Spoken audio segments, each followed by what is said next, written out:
Good evening everyone. Sudheer గారు చెప్పినట్టు చాలా కష్టం ఇప్పుడు మిమ్మల్ని అందరిని ఇక్కడ కూర్చోబెట్టడం.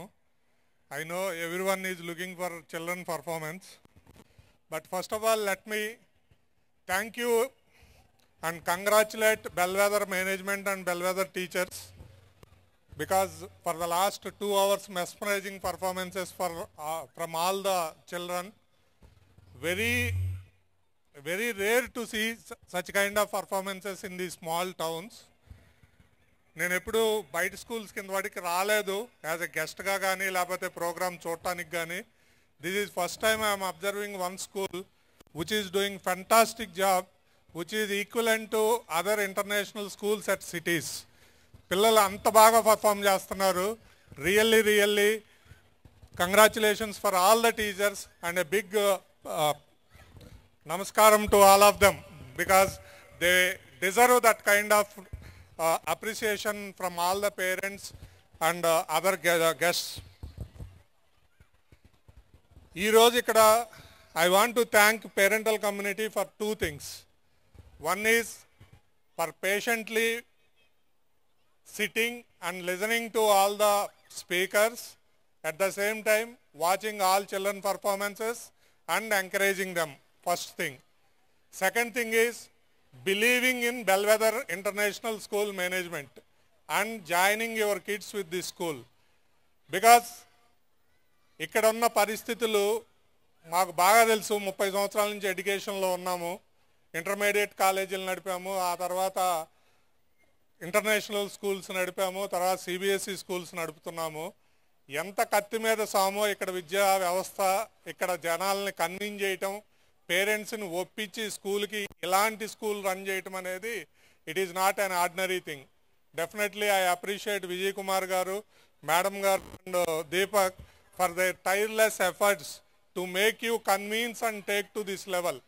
ఇక్కడికి వచ్చిన తర్వాత జస్ట్ ఒక 10 నిమిషాలు దీపక్ స్కూల్ చూపించాడు. సో ఇలాంటి స్కూలు విజయ్ కుమార్ గారు ఆయన స్పీచ్లో కూడా చెప్పారు, అందరూ హైదరాబాద్ ఎందుకు పంపించలేదు, దీపక్ని ఇక్కడ ఎందుకు ఉంచావంటే ఇక్కడే చేపియాలే అని చెప్పి ఇక్కడే ఉంచాను అని చెప్పి.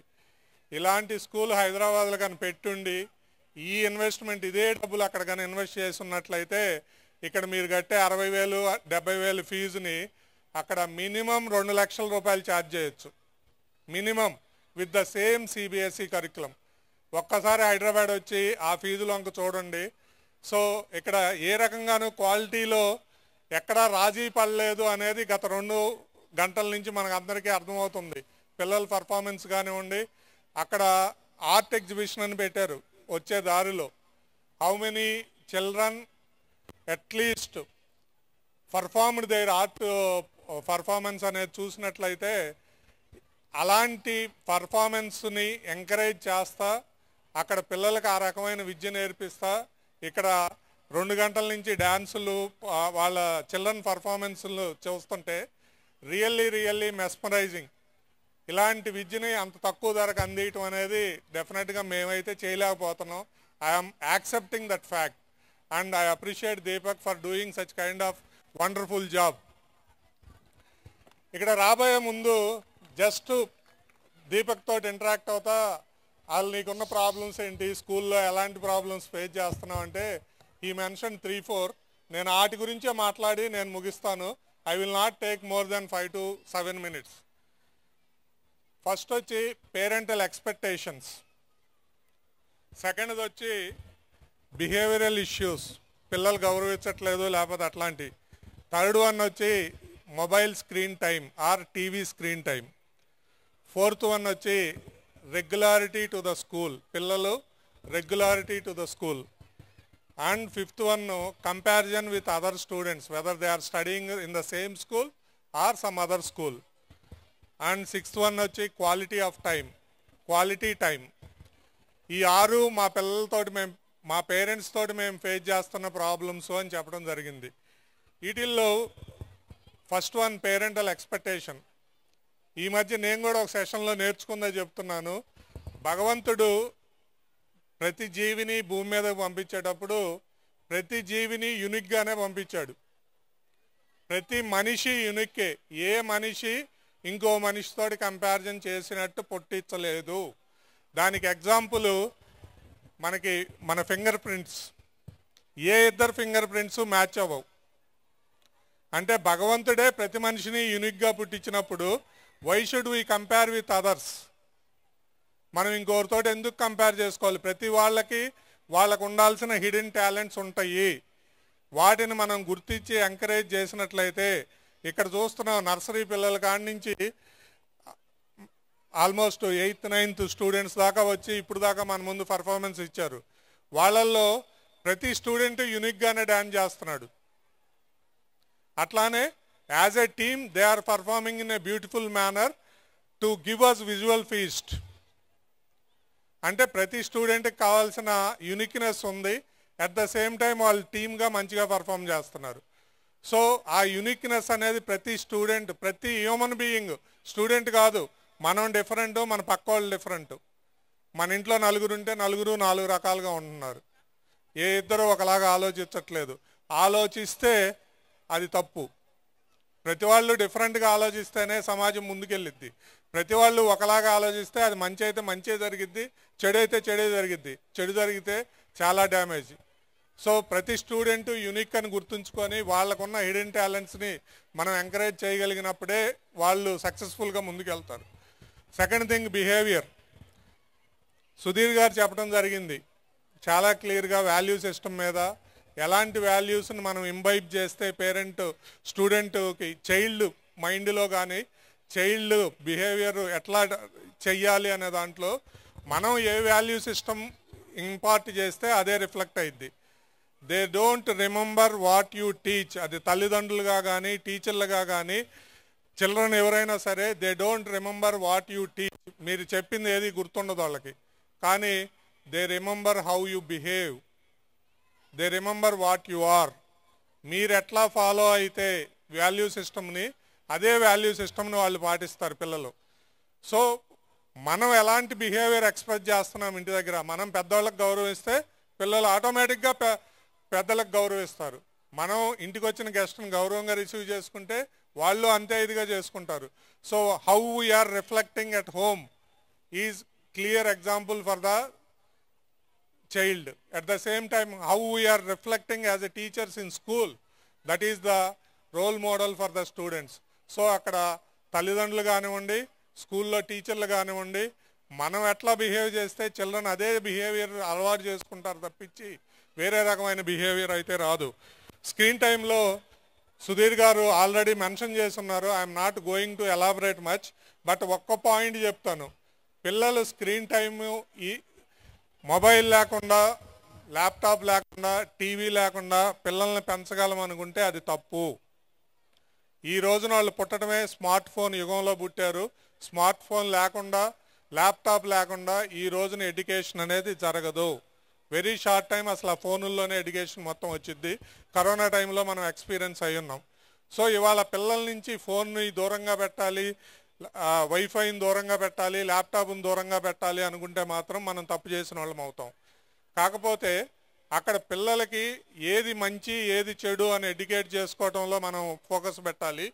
తర్వాత స్క్రీన్ చూసేటప్పుడు productive time and unproductive time. Productive time అంటే వాళ్ళు లెర్నింగ్ కోసం ఉపయోగిస్తుంటే అక్కడ ఏదన్నా ఒక వీడియో, టీచర్ చెప్తున్న వీడియో చూడటమో, ఒక టాపిక్ కోసం దాన్ని బ్రౌజ్ చేసుకొని ఆ టాపిక్ వినటం కానివ్వండి, ఒక టాపిక్ కోసం తను లిటరేచరు బ్రౌజ్ చేసుకొని దాన్ని రీసెర్చ్కి ఉపయోగించుకుంటున్నా కానీ that is all call productive time. Even పెద్దలుగా మనం కూడా.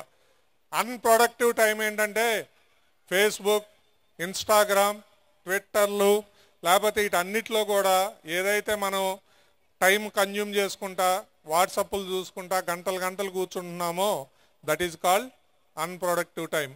సో యాజ్ ఎ పేరెంట్గా పిల్లలకి మీరు నేర్పాల్సింది ప్రొడక్టివ్ టైం, అన్ప్రొడక్టివ్ టైం. పిల్లలు ప్రొడక్టివ్ టైంలో ఎక్కువ ఎంగేజ్ అవుతున్నారా, అన్ప్రొడక్టివ్ టైంలో ఎక్కువ ఎంగేజ్ అవుతున్నారా అనేది చూసుకొని కాషియస్గా వాళ్ళని ప్రొడక్టివ్ టైంలోకి ఎంకరేజ్ చేస్తే పిల్లల స్క్రీన్ టైం డెఫినెట్గా తగ్గిపోవటానికి ఆస్కారం ఉంది. అట్ ద సేమ్ టైం ఆయన చాలా గట్టిగా చెప్పాడు ఫ్యామిలీ కల్చర్, నో స్క్రీన్ అని. సో పెద్దవాళ్ళగా మనం టీవీ సీరియల్స్ చూస్తా పిల్లల్ని మొబైల్ చూడగాక, ల్యాప్టాప్ చూడగాక, టీవీ చూడగాక అని అంటే ఏ పిల్లలు వినే పరిస్థితిలో లేరు. సో కంపల్సరీగా మనం కూడా ఫ్యామిలీకి 7 to 8 నో స్క్రీన్ టైం అంటే strictly no screen time, whatever may come, strictly 7 గంటల నుంచి 8 దాకా మా ఇంట్లో ఫోన్లు ముట్టుకోము, లేకపోతే టీవీ ఆన్ చేయబడదు, లేకపోతే ల్యాప్టాప్లు ముట్టుకోము అని ఫ్యామిలీ అంతా ఒక ప్రతిజ్ఞ తీసుకొని కానీ కూర్చుంటే పిల్లలు అదే ఫాలో అవుతారు. సో అలాంటి టైంని, కల్చర్ని మనం ఎట్లా డెవలప్ చేసుకుంటాము అనే దాన్ని బట్టే పిల్లలు మన మాట వినటం అనేది జరిగిద్ది. And 4th thing is attendance. ఇక్కడ కొద్దిగా అటెన్షన్ పే చేయమని మిమ్మల్ని అడుగుతున్నా. ఎందుకంటే పిల్లలకి 8 ఏళ్ళు 9 ఏళ్ల వయసు వచ్చేదాకా వాళ్ళకంటూ ఒపీనియన్స్ ఏమి ఉండవు. మనం ఏది నేర్పితే అది నేర్చుకుంటారు, మనం ఏది చూపిస్తే అది ఫాలో అవుతారు. మావాడు ఐఏఎస్ చదవట్లేదు కదా, మావాడు ఐపీఎస్ చదవట్లేదు కదా, లేకపోతే వాడేమో యూనివర్సిటీకి వెళ్ళట్లేదు కదా, ఎల్కేజీ పిల్లలకి ఒక రోజు క్లాస్ మానేస్తే వచ్చే నష్టం ఏంటి, లేకపోతే మా మా కజిన్ వాళ్ళ అబ్బాయిది మ్యారేజ్ ఉంది, మేము కంపల్సరీ వెళ్ళాలి, ఒక్క పూట వెళ్ళినంత మాత్రాన్ని ప్రాణాలే, మన చుట్టాలే అంటారు. వాడు ఏమైనా ఐఏఎస్ చదువుతున్నాడా, వాడిని ఇప్పుడు తీసుకొస్తే ఏమైంది మీకు అని. సో డియర్ పేరెంట్స్, మనం ప్రతి చిన్నదానికి స్కూల్ మానిపించడం అనేది అలవాటు చేస్తే పిల్లలకి 1వ తరగతి 2వ తరగతి వచ్చేటప్పటికి స్కూల్ మానిపించడం అనేది మీకు ఇష్టం లేకపోవచ్చు, ఆ రోజుకి పిల్లలకి అదొక అలవాటు అయింది, నేను వెళ్ళని కూర్చుంటాడు వాడు. సో అలవాట్లు అనేది మనం అలవాటు చేసి రేపొద్దున వాడికి పనిష్మెంట్ ఇవ్వటం అనేది, పిల్లలకు పనిష్మెంట్ ఇవ్వటం అనేది మంచిది కాదు. సో అటెండెన్స్ మనం ఏదైతే నేర్పుతామో, ఐఎమ్ గ్లాడ్ వాళ్ళు ఇందాక అవార్డులు ఇస్తా 100% అటెండెన్స్కి కూడా అవార్డులు ఇవ్వటం అనేది చూశాను. It is very motivating factor for the children. So అది దీపక్ని రిక్వెస్ట్ చేస్తుంది పేరెంట్స్కి కూడా ఇవ్వమని, సో దట్ వాళ్ళు కూడా డయాస్ మీదకి వచ్చి అవార్డులు తీసుకుంటే రేపొద్దున నుంచి ఆ అవార్డు నేను కూడా తీసుకోవాలని పేరెంట్స్ మధ్య కూడా కాంపిటీషన్ వచ్చింది. Regularity is very very important. ఎందుకు రెగ్యులారిటీ ఇంపార్టెంట్ అంటే, పాఠం చెప్పేటప్పుడు ప్రతి పాఠానికి ఒక సీక్వెన్స్ ఉండిద్ది. ఒక పాఠం తీసుకుంటే ఒక 5 రోజులో 6 రోజులో 10 రోజులో ఆ పాఠం అయిపోయిన దాకా కూడా ఒక సీక్వెన్స్ లాగా నడిసిద్ది. ఆ సీక్వెన్స్లో ఏ లింక్ మిస్ అయినా కానీ ఆ స్టూడెంట్కి ఆ కాన్సెప్ట్ అర్థం కాదు. And one research is saying that, US research association publish చేసిన ఆర్టికల్లో 3వ తరగతి లోపు కాన్సెప్ట్స్ కానీ అర్థం కాకపోతే, అది మ్యాథమెటిక్స్ కానివ్వండి, ఇంగ్లీష్ కానివ్వండి, సైన్సెస్ కానివ్వండి, any subject, if concepts are not clear below 3rd standard, వాళ్ళు ఎప్పుడు కూడా ఆ సబ్జెక్ట్ కష్టంగానే ఫీల్ అవుతారు. అందుకే ఇంటర్మీడియట్కి వచ్చిందా చాలామంది మనం పేరెంట్స్గా మాట్లాడుకుంటూ ఉంటాం, మా పిల్లలకి మ్యాథ్ అంటే భయం అండి, లేకపోతే సైన్స్ అంటే భయం అండి, లేకపోతే ఇంగ్లీష్ అంటే భయం అండి. ఆ భయం ఎందుకు వచ్చింది? పిల్లలందరూ ఒకటే, స్కూల్లోకి అడుగుపెట్టే రోజు పిల్లలందరూ ఒకటే. ఆ భయం ఎందుకు వచ్చిందంటే, వాళ్ళకి అక్కడ కాన్సెప్ట్స్ అర్థం కాకపోవటం మూలంగా, ఆ టీచరు చెప్పినప్పుడు అర్థం కాకపోవటం మూలంగా ఆ భయం అనేది ఏర్పడుతుంది. ఎప్పుడైతే తల్లిదండ్రులు మా పిల్లలకి ఈ కాన్సెప్ట్ అర్థం కాలేదు అని గుర్తించారో, ఆ మరు నిమిషం స్కూల్కి వచ్చి టీచర్ తోటి మాట్లాడటం కానీ, టీచర్ తోటి రిజాల్వ్ అవ్వకపోతే ప్రిన్సిపాల్ గారితో కూర్చొని మాట్లాడటం కానీ, ప్రిన్సిపాల్ గారి దగ్గర రిజాల్వ్ అవ్వకపోతే డైరెక్టర్ లెవెల్ దాకా అయినా వెళ్ళి మా పిల్లలకి ఇది అర్థం కాలేదు, అర్థమయ్యేటట్టు చెప్పించండి అని మీరు ఎప్పుడైతే మాట్లాడతారో అది మీ పిల్లలకి మంచి చేసిద్ది. ఏముందలే ఈ చిన్న కాన్సెప్టే కదా, ఇప్పుడు అర్థం కాలేదు కదా అని మీరు పక్కన పడేస్తే life long it is going to B a suffering for the student. వాళ్ళు సబ్జెక్ట్నే ద్వేషించే స్థాయికి వెళ్ళిద్ది అది. సో ఇక్కడ ఫీజు కట్టేసాము ఇక మొత్తం స్కూల్ చూసేసుకునిద్ది అనే ఒక కాన్సెప్ట్ ఏదైతే ఉందో పేరెంట్ దగ్గర నుంచి, I request all the parents, child development అనేది స్కూల్ ఒక్కరి బాధ్యత కాదు. తల్లిదండ్రులు, టీచర్సు, స్కూల్ మేనేజ్మెంటు, ఈ ముగ్గురు కలిస్తేనే పిల్లల భవిష్యత్తు. వీళ్ళలో ఏ ఒక్కరు నెగ్లెక్ట్ చేసినా, తల్లిదండ్రులు నెగ్లెక్ట్ చేసినా, టీచర్స్ నెగ్లెక్ట్ చేసినా, స్కూల్ మేనేజ్మెంట్ నెగ్లెక్ట్ చేసినా, ఈ ముగ్గురులో ఎవరు బాధ్యత మర్చిపోయినా ఆ పిల్లల గ్రోత్ మనం అనుకున్నంత రాదు. సో తల్లిదండ్రులుగా మీరు గమనించిన ప్రతి విషయాన్ని, అది బిహేవియర్ పరంగా అవనండి, లేకపోతే చదువులో కాన్సెప్ట్స్ అర్థం కాకపోవటం కానివ్వండి, లేకపోతే మీ పిల్లలు బడికి రావటానికి మారం వేసి చేసినా కానీ you please come and complaint immediately to the school authorities. అప్పుడు మాత్రమే స్కూల్ దాని మీద అటెన్షన్ పే చేసి ఆ కంప్లైంట్ని అడ్రస్ చేయగలటానికి ఆస్కారం ఉండిద్ది. మీరు మౌనంగా ఉండి ఆ స్కూల్ బాగలేదు ఇంకో స్కూల్ మారుద్దాము అని స్కూల్ మార్చటం కాదు. అక్కడ మీ పిల్లలకి ఏది అర్థం కాలేదు, ఎక్కడ వాళ్ళకు ప్రాబ్లం ఉందనేది స్కూల్కి కనుక కరెక్ట్గా చెప్పగలిగితే ఏ స్కూల్ అయినా సరే ఆ పిల్లల మీద శ్రద్ధ పెట్టి ఇంప్రూవ్మెంట్కి ఉపయోగపడిద్ది. సో అక్కడ తల్లిదండ్రులుగా మీ బాధ్యత రైట్ ప్రాబ్లం రైట్ టైంలో తీసుకొస్తే there is answer for that. And last point వచ్చి క్వాలిటీ టైం. ప్రతి పేరెంటు చివరికి ఆ రోజు చివరిన నిద్రపోయే ముందు ఆయన మొబైల్ ఎంతమంది చూస్తున్నారు చేతులు ఎత్తమంది అంటే చాలామంది చేతులు ఎత్తారు. ఆ మొబైల్ చూసినంత టైము మీ పిల్లలతోటి స్పెండ్ చేయండి. అరే ఇవాళ స్కూల్లో ఏం జరిగింది, what are the important learnings for you, ఏవి నేర్చుకున్నావు ఇవాళ. ఎందుకంటే ఇప్పుడు చెప్పినట్టు 3వ తరగతి లోపు పిల్లలు మనం చెప్పినవి వింటారు.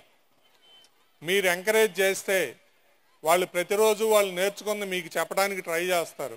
ఎప్పుడైతే మీరు ఎంకరేజ్ చేసి మీరు వింటారో ఒక పావు గంటో అరగంటో వాళ్ళకి అదొక హ్యాబిట్గా మారిద్ది. So they will be communicative. మీరు తెలియకుండానే ఒక స్కిల్ నేర్పుతున్నారు, communication. At the same time చెప్పేటప్పుడు తప్పులు లేకుండా చెప్పాలి అనే ఆతృతలో లెర్నింగ్ ఎక్కువ జరిగిద్ది. సో సెకండ్ స్కిల్ లెర్నింగ్ ఉండిద్ది. అండ్ థర్డ్ థింగ్, చెప్పేటప్పుడు కాన్ఫిడెంట్గా చెప్పగలగడం అనేది అర్థమైద్ది. ఎప్పుడైతే పిల్లల్ని మీరు ఎంకరేజ్ చేస్తారో they will be communicative, learning will be very high and they will be confident. ఈ 3 స్కిల్స్ మీ పిల్లలకి మీరు తెలియకుండా మీరు ఇచ్చే టైం ద్వారా నేర్పటం జరిగిద్ది.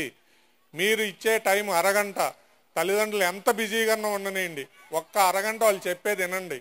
స్కూల్లో ఏం చెప్పారు అనేది 3వ తరగతి దాకా అడగండి.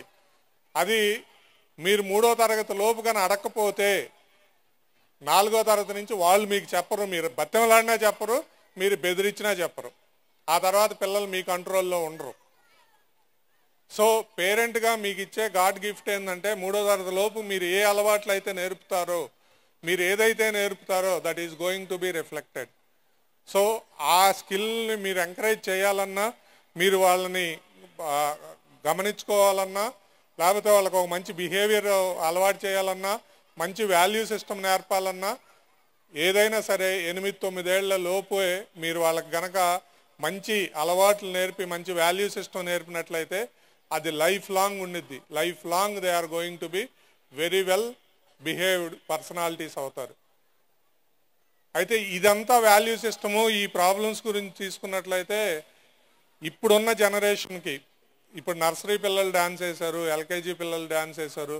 అసలు మనలో ఇక్కడ కూర్చున్న వాళ్ళల్లో విద్యావేత్తలు అవ్వచ్చు, స్కూల్స్ నడుపుతున్న వాళ్ళు అవ్వచ్చు, పేరెంట్స్గా మీరు డిఫరెంట్ బిజినెస్ల్లో డిఫరెంట్ జాబ్స్లో ఉన్నారు.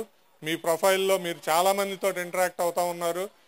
ఇక్కడి నుంచి ఇప్పుడు నర్సరీ చదువుతున్న పిల్లలు కానివ్వండి, కేజీ చదువుతున్న పిల్లలు కానివ్వండి, వాళ్ళు రేపొద్దున 21 సంవత్సరాల నిండి జాబ్ మార్కెట్లోకి వచ్చేటప్పటికి ఎలాంటి పరిస్థితి కావాలి అనేది ఎవరికన్నా అవగాహన ఉందా? ఆ రోజున ఎలాంటి ఉద్యోగాలు ఉండబోతున్నాయి, ఆ ఉద్యోగాల్లో మన పిల్లలు రాణించాలంటే ఏం చేయాలి అనే దాని మీద అవగాహన ఎవరికన్నా ఉందా? ఇప్పుడు మనకున్న ఆంధ్రప్రదేశ్లో ఉన్న ఒక మేనియా ఏంటంటే ఐఐటి ఫౌండేషన్ లేకపోతే నీట్ ఫౌండేషన్. పిల్లలకి ఐఐటి కోచింగ్ ఇస్తున్నారా? దీపక్ కూడా చెప్పాడు, చాప్టర్ 10 టెస్టులు పెడుతున్నాను, లేకపోతే ఫౌండేషన్ కోర్సులు ఇస్తున్నాను అని చెప్పి. Don't ask those questions. Chapter 10 క్వశ్చన్లు లేకపోతే ఫౌండేషన్ కోర్సులు is not the quality education. Quality education ఎప్పుడంటే టీచర్ అడిగిన క్వశ్చన్ క్వాలిటీగా ఉందా లేదా చెక్ చేసుకోండి. అక్కడ పరీక్ష పెట్టాము మార్కులు వచ్చినాయి అనేది పారామీటర్ కాదు. అదే పారామీటర్ అయితే ఇంటర్మీడియట్లో 95%, 99% వచ్చిన పిల్లలకి ఎంసెట్లో ర్యాంకులు ఎందుకు రావట్లేదు? ఈ రాష్ట్రం నుంచి ప్రతి సంవత్సరం 2 లక్షల మంది ఇంజనీర్లు వెళ్తున్నారు, ఉమ్మడి తెలుగు రాష్ట్రం. వాళ్ళల్లో ఎంతమంది మంచి పొజిషన్కి వెళ్తున్నారు? మీకు కనపడేది ఒక సత్యానాథళ్ళ, లేకపోతే అట్లాంటి వాళ్ళు ఒక 10 మందిని చూపించి మొత్తం అక్కడికే వెళ్తున్నారు అనుకోవటం పిచ్చి పొరపాటు. మన కళ్ళ ముందు ఎంతమంది ఇంజనీర్లు ఖాళీగా తిరుగుతున్నారు, ఎంతమంది రోడ్లు బట్టి తిరుగుతున్నారు అనేది మీ ఊర్లో లెక్కేసుకోవచ్చు, మీ టౌన్లో లెక్కేసుకోవచ్చు. మీ పక్కన ఒక 20 ఇళ్ళు ఉంటే 20 ఇళ్లలో సర్వే చేసుకోండి ఎంతమంది ఉన్నారో మీ కళ్ళకి నేర్పుతారు. సో అకాడమిక్ సక్సెస్ ఒక్కటే జీవితంలో సక్సెస్ అవ్వటానికి ఇది ఉండదు. ఇప్పుడు యాన్యువల్ డే ఎందుకు చేస్తారండి? డాన్సులు చూపించడానికి కాదు కదా. యాన్యువల్ డేకి ఒక పర్పస్ ఉంది.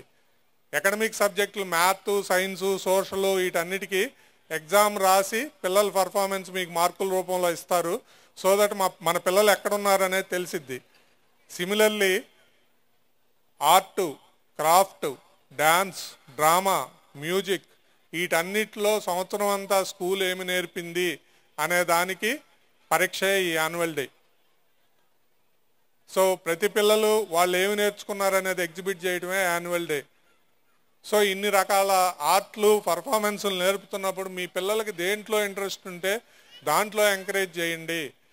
ప్రతి వాళ్ళు ఐఐటికి వెళ్ళాలని కోరుకోవటం అది కోరికతో ఉండటం తప్పు కాదు. మీ పిల్లలకి ఇంట్రెస్ట్ ఉంటే పంపించండి. మీ పిల్లలకి ఇంట్రెస్ట్ లేకపోతే వాళ్ళకి డాన్స్ ఇంట్రెస్ట్ అయితే డాన్స్ నేర్పండి. ఇవాళ రోజున హయ్యెస్ట్ ఎంప్లాయ్మెంట్ ఇస్తున్న ఇండస్ట్రీ ఏదన్నా ఉంది అంటే ఎంటర్టైన్మెంట్ ఇండస్ట్రీ. ఎంటర్టైన్మెంట్ ఇండస్ట్రీ ఎన్ని వెబ్ సిరీస్ చూస్తున్నారు మీరు? ఈ 10 సంవత్సరాల్లో ఎంతమంది ఆర్టిస్టులు వచ్చారు కొత్త వాళ్ళు? దానికి ఒక వెబ్ సిరీస్ చూడాలి అనుకుంటే మీరు ఒక స్టోరీ రైటర్ ఉండాలి, ఒక మ్యూజిక్ డైరెక్టర్ ఉండాలి, ఒక స్క్రీన్ ప్లే రైటర్ ఉండాలి, దాంట్లో పర్ఫార్మెన్స్ చేసే ఆర్టిస్టులు ఉండాలి. ఇంతమంది ఉంటేనే అది సాధ్యపడిద్ది. ఒక వెబ్ సిరీస్ చేయాలంటే ఒక 300-400 మంది కలిసి చేస్తే అది ఒక 40 నిమిషాల యూనిట్ మనకు బయటకు వచ్చింది. సో ఇంతమందికి ఎంప్లాయ్మెంట్ క్రియేట్ చేస్తుంది. సో మీ పిల్లలకి దాంట్లో ఇంట్రెస్ట్ ఉంటే you encourage them and send them. So వీటితో పాటు అత్యంత ముఖ్యమైనది వాల్యూ సిస్టమ్. ఆల్రెడీ చెప్పడం జరిగింది. ఒక్క కొటేషన్ చెప్పి నేను ముగిస్తాను. మన father of the nation Mahatma Gandhi ఆయన ఎడ్యుకేషన్ గురించి చెప్తా ఒక ఇంపార్టెంట్ కొటేషన్ చెప్పాడు. Without character there is no value for numeracy and literacy. మనిషికి క్యారెక్టర్ లేకుండా వాళ్ళు ఎంత విద్యావంతులైనా, ఎంఏలు ఉన్నా, పిహెచ్డీలు ఉన్నా, ఎంఎస్సీలు ఉన్నా, ఐఐటీల్లో చదివినా, ఎక్కడ చదివినా కానీ దానికి విలువ లేదు. సో అన్నిటికంటే విలువైంది క్యారెక్టర్. ఆ క్యారెక్టర్ను బిల్డ్ చేయటంలో ఇక్కడ కూర్చున్న ప్రతి ఒక్కరికి కూడా రోల్ ఉంది. సో బెల్వెదర్ రాబోయే కాలంలో ఫ్యూచర్ జనరేషన్ని మంచి విలువలతో కూడిన విద్యను అందించి అన్ని రంగాల్లో కూడా ప్రోత్సహించి మంచి పొజిషన్ తీసుకెళ్తారని ఎక్స్పెక్ట్ చేస్తూ నాకు ఈ అవకాశం ఇచ్చినందుకు మీ అందరికీ ధన్యవాదాలు. Thank you very much.